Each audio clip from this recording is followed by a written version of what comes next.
What's going on, everybody? I'm back at you from Think Chicagoan, here to talk about What Happened Wednesday, Volume 2. If you haven't seen Volume 1, go check it out. It's pretty heartfelt. But I want to stay consistent with What Happened Wednesday and talk about uh, recent posts and stories that are just on my mind. So today I want to talk about dreams, and in particular my sports career. I always had dreams of going to the NBA since I was young, and when I got to high school, I joined the basketball team my freshman year, um, and I joined the football team my freshman year. I ended up quitting basketball the next year, but I played football all 4 years, and my sophomore year I started running track, and in my junior year we got our first wrestling team, and I wrestled. So I mean, over the 4 years, I played 4 different sports. I was never the most athletically gifted. I wasn't the biggest. I wasn't the strongest. I mean, it even took me a few years to learn how to run the right way. But I always told myself, if I keep working, I got to get better. Like you can't be taking steps forward and not end up at a better place.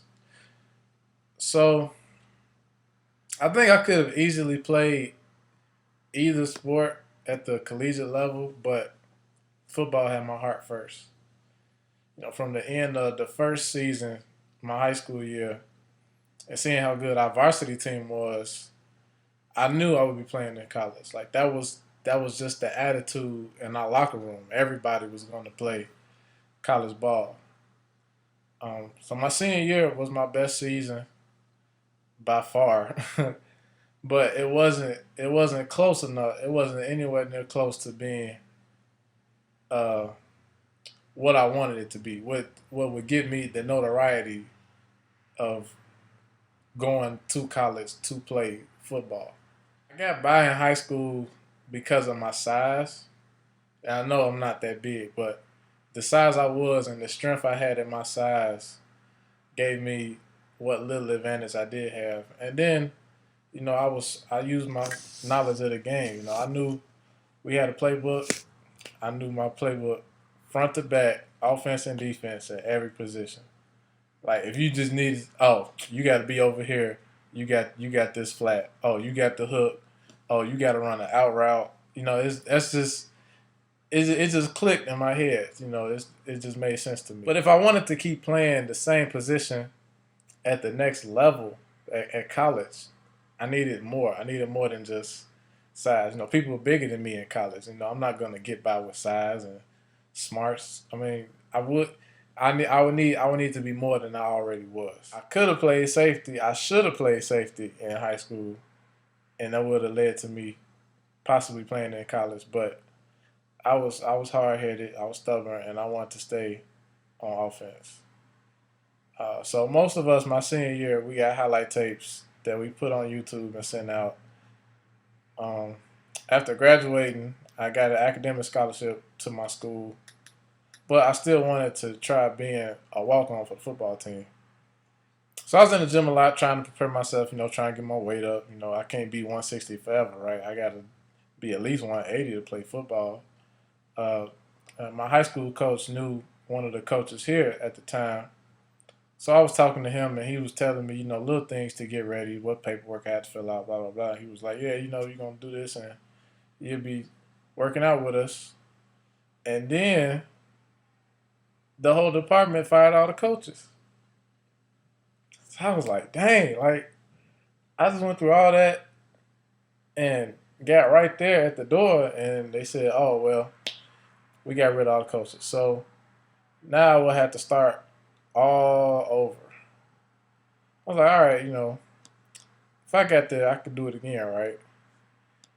So started over talking to the new coaches, and eventually got to sit down with a few of them, and we all sat and watched my highlights together, which are still on YouTube. If you feel like looking up Malcolm Miller #8, I watch them, once every 4 months because why not? But they watched it and they basically hated it, and they cut it off before it even got to the end, which which made me feel some type of way because the best part of my highlight tape is the last like 10 seconds of my highlights. But whatever, they didn't get to see it. They thought that I didn't have any place out on the college field and I would get hurt and blah blah blah.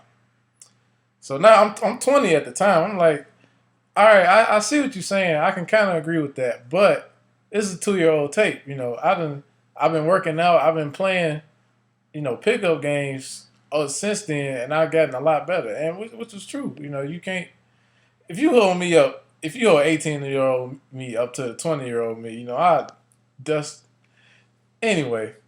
But yeah, so I feel like I was better, but it was hard to convince them of that, and they hadn't seen any of my abilities, and what they had seen, it wasn't anything to brag about. So that ended up being how that meeting went. I could have tried again the next season, but my classes started to get harder and harder, and I asked myself, do I really need football as bad as I think I do? I played intramural for a while, but me playing football sort of eventually just died off in my life. I still remember all those pickup games where I threw like 75 passes, or I scored like 5 touchdowns. These things I remember. You might not remember them, but I remember them. And just all the stuff that happened in high school. Every pass I caught, every pass I dropped. Even when I played fullback for a short little period of time.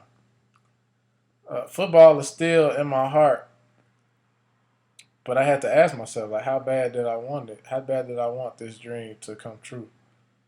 Would I be happy if I had a lower GPA, but I was playing football? At the end of the day, I decided that engineering was hard enough as it was, and I needed to give it my full attention. I've always read A Raisin in the Sun by Langston Hughes, and I never really understood or empathized with what he was saying until I had my own dream deferred. I still don't know what happens, but I find myself looking back and thinking, maybe I could play semi pro. Who knows?